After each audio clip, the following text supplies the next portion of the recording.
Hey there, folks. Welcome back to our channel, where we break down tech and banking tips to make your life easier. Today, we're diving into something super useful: how to activate your GTBank MasterCard for online transactions in 2025. If you've got a GTBank account and a MasterCard that's sitting idle, this quick guide will get you up and running in no time. Let's jump right in. First things first, make sure you have the GTBank mobile app installed on your smartphone.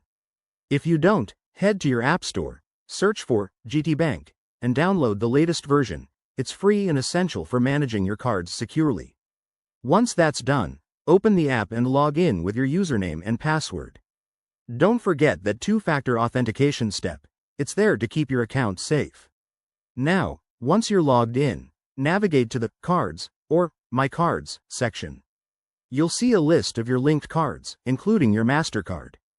Tap on it to view the details.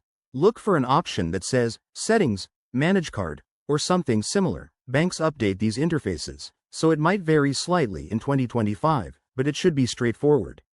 Next, find the toggle or button for Online Transactions, or e-commerce enablement. This is where the magic happens. Slide it to the On position. The app might prompt you for additional verification, like entering an OTP sent to your registered phone number. Go ahead and enter that to confirm. After verification, your card should be activated for online use. To double-check, try a small test transaction on a secure site, but always prioritize safety, use trusted websites, and keep an eye on your transaction limits. And that's it. You've just unlocked the full potential of your GTBank MasterCard for 2025's digital world. If you run into any issues, reach out to GTBank's customer support. They're usually helpful.